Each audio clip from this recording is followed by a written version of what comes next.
to our monthly real estate market statistics. I'm Catherine Cannably with realestatesiny.com. Here with me is co-owner Anthony Litridello. During this segment, we'll be discussing how the market turned out for the month of January and how it looks compared to January 2013. So Anthony, how was your January overall, your month? The month is great. Yes. Being a Seahawks fan, the Seahawks won the Super Bowl. Yes. So it's been quite, and I happened to go. So that's fun. Amazing. It's a fun experience, and, you know, what's the chances of New York Seahawks fans and being able to see the Seahawks in New York when they play in Seattle? Congratulations. So, yeah, it's fun. It's a great day. Not only did your team win, but you had amazing weather. Yeah, it was like the best week out of the entire year, and that's, I mean, just amazing how it all panned out. I mean, they were really lucky, let's say that, to get that in that week. It was just a good week. I mean, just overall. For all Seahawks fans. I think, yeah, it was a good week. Yeah, it was a good week for New York. I mean, it was a great venue, perfect place. Well, the last few weeks have been pretty crummy, cold, and snowy. So my question for you is, do you believe that with all this gross weather, that it's affecting the amount of available homes on the market? Well, again, we're down to a little over 1,700 homes on the market currently. Which is lower than last year. Which is lower than last year and historically lower than it's been in 18 years. It's just, it's a difficult slope for many people who are looking to sell their homes in terms of, I guess, and I'm really not guessing, in terms of where they see their opportunity to move. And again, we talked about this a little bit last month. I think the fundamentals are shifting a little bit in how home sellers are looking at the possible move up and how that's going to affect their budget. And it's changing the way that sellers are looking at the market, how the market has responded just in the last 10 years to, you know, other market conditions. Because there was 246 homes that sold for the month of January, and then previous year was 232. I will say this. It's good because it's improving, but it's not strong. So how would you say, what does the market need to be more stable? Well, I will say this, strong is a relative term. It's not quite normal. Well, I mean, I think the market is stronger than it's been at any point in the last 10 years. I know I'm going back to just around the time you know, I wouldn't say 10 years, about 8 years. Going time from around the time the crisis broke, you were averaging, you know, anywhere from 400 to 500 sales, which slowly dipped into the 300s. And then, of course, you know, you go into 2008, 2009, 2010, we weren't breaking 200 home sales. I think from the statistical point of view, the market numbers are conducive to being good.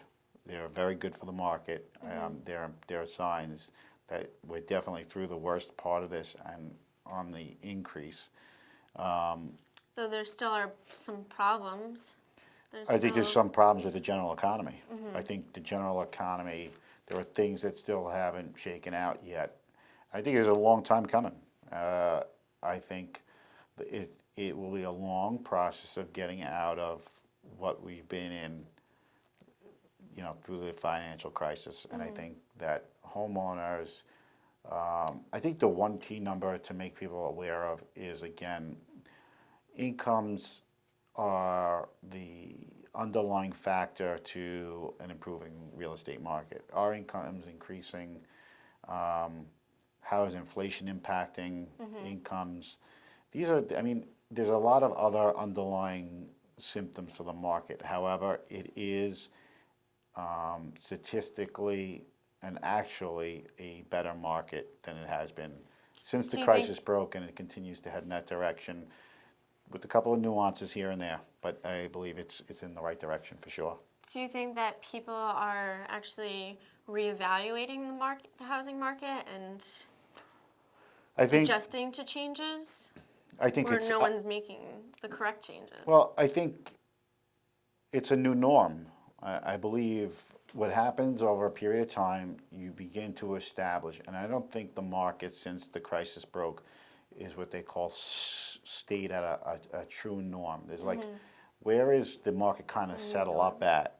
So it's like, I believe the market is actually setting up for a new norm. And when you look at it from a statistical perspective, it'll just reflect, pretty much the same numbers over and over. There could be a couple of nuances, a couple of bounces up and down in terms of sales and average list price and average sale price, months inventory numbers. It remains relatively static throughout a period of time.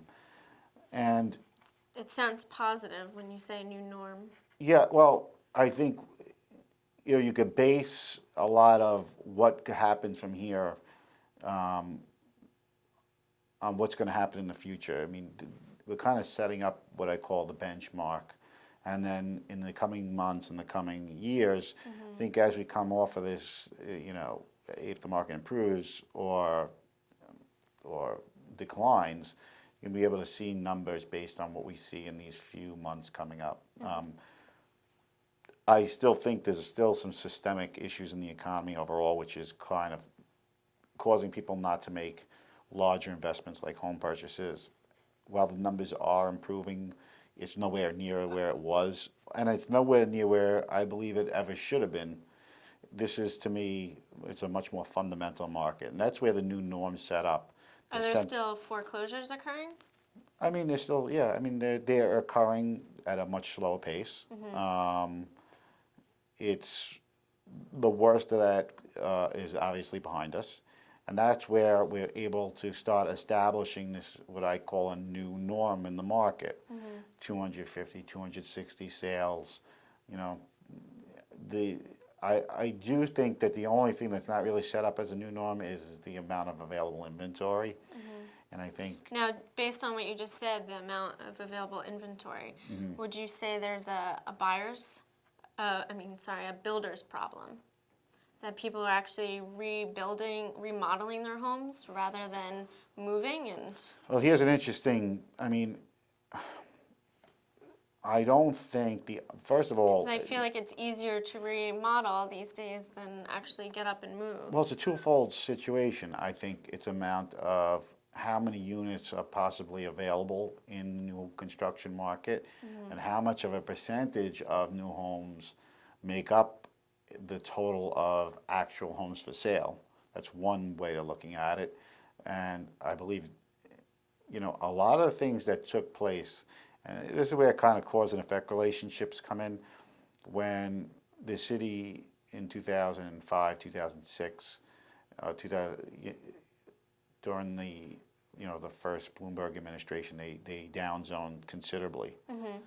And it's like a process. Unfortunately, with these processes, I think at the onset of these processes, it was the effect of we need to slow down the amount of development on Staten Island. Now, what happens is like these are policy decisions that always, it's the out years that you'll see the differences and changes to zoning and how they impact the overall market. The good news for home sellers is it's created a demand side push in the market, which is part of some of the raising of home values over the last year. While not absorbing it at all, there's a demand side push on the market. So multiple offer situations are occurring more frequently. It's working in the seller's favor. Would you ever say that buyers or demand and supply will ever equal out, ever be on the same page? Well, in any fundamentally in economics, it's never on the same page. But is it relative? Are they close? You want to move there's always, you always want demand to be higher, from the basic economy standpoint, demand. Buy. If you have buyers in the marketplace, and you basically have, that's where the push is going to come from. So I mean, you always want to keep demand to a reasonable level. Nobody's going to argue with more demand. However, it has to be fundamental in where the demand was created in the last economy, what we call the bubble economy, was created with people who really couldn't afford to purchase what they were purchasing. So you had people who were putting the demand, they were putting a demand on the market because they were able to purchase at that time based on fuzzy math, and then pushed into products that they obviously couldn't afford. So you have this whole demand side push on the market because a lot of unqualified people purchased homes who couldn't afford them, obviously. So now that you kind of remove that out of the mix, you get a much more fundamental market. And of course, I mean, a healthier market's always going to have a demand side push. Now with 2014 and everyone adjusting to the new norm, would you say right now, this year, is the best time to move with the interest rate being kind of set? And because in time it's going to increase, we just don't know when, right? Yeah, I think there are a couple of parameters that we need to look at from the market standpoint. It's best to move this year right now? The demand side push is influenced by the interest rate. And I don't think anybody should be fooled by the fact that there is a strong demand.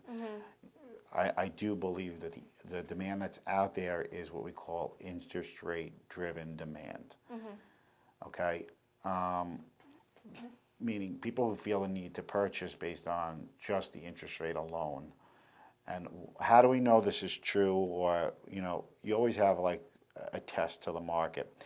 Back in August, there was a blip in the market that sent interest rates to around close to 6%, and it bubbled up in a day. That had ringing impacts on the market the following months, and it showed how much fundamentally, I think, it sent a red flag up, and it's almost like a good thing that it happened because it'll show how much this particular event has affected demand, because the interest rate pops up 1.5%, 2% in a day.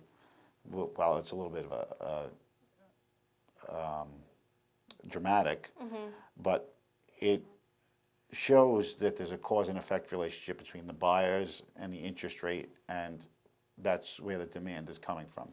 So for a seller in that perspective, if we use this event as from a historical perspective, what can we address moving forward is that those interest rates, as they push into the 5s and into possibly 6 in the future, which is likely to happen once the Fed draws back on its purchase of mortgage-backed securities, you're going to see interest rates rise. And then, in essence, that's going to really, I believe it's going to dampen demand. And once you dampen demand, it's going to, because it's all fundamental. If a person isn't able to purchase it based on income, the only factor is going to be, can they afford it based on interest?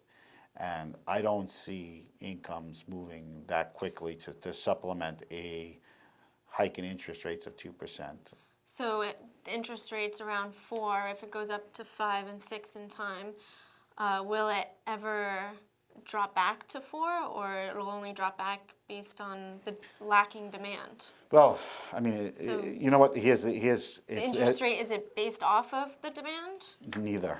No, it's not. It's based on how much investors on Wall Street are willing to take on mortgage-backed securities as an investment strategy. Okay.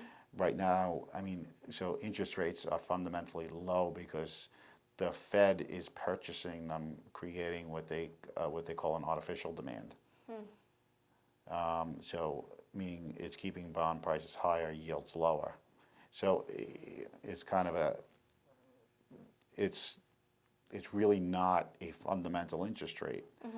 And that leaves some questions about what, some uncertainty about exactly how this impacts.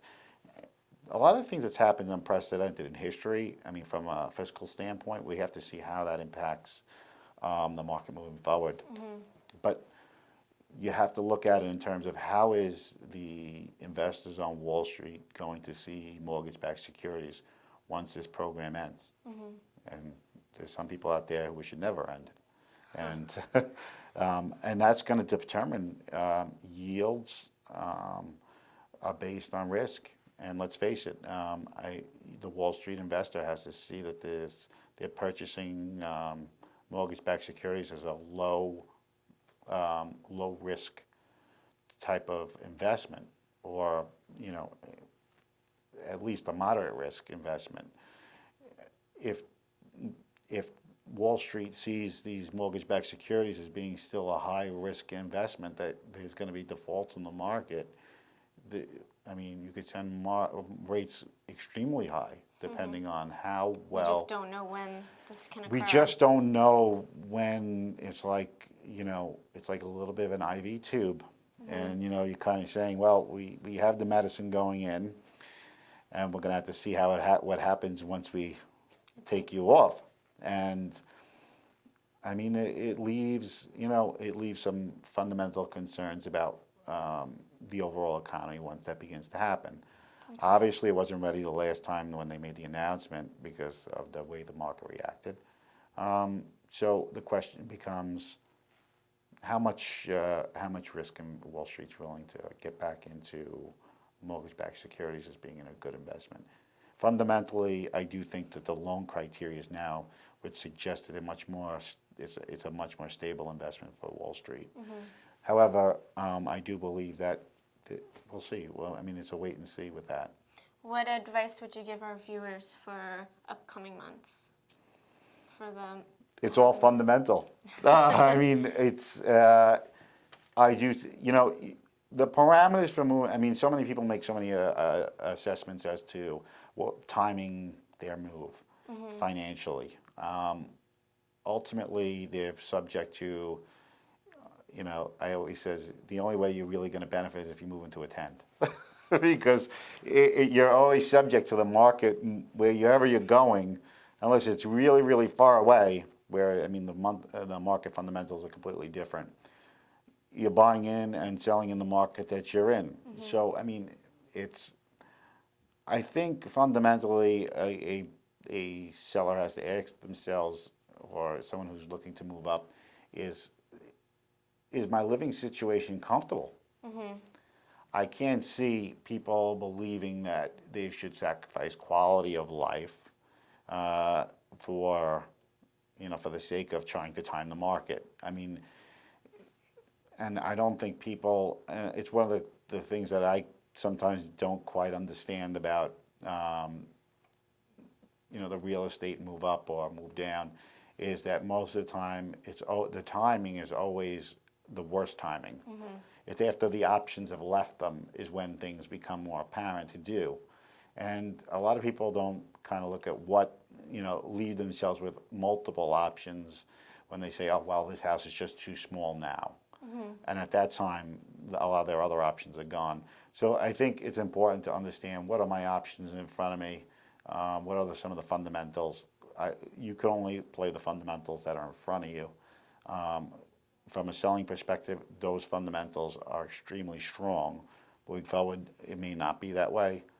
But again, it's up to that individual to make that assessment as to what, and the right professional, of course, making the assessment as to what type of scenarios they would look at and how it benefit them or not benefit them, depending on what they're doing. Thank you. Okay. Well, you've heard it from co-owner Anthony Litridello. My advice, save your money and make your move this year, 2014. Thank you. Stay warm, and we'll see you next month. This has been a presentation from RealEstateSINY.com, Staten Island's real estate news source.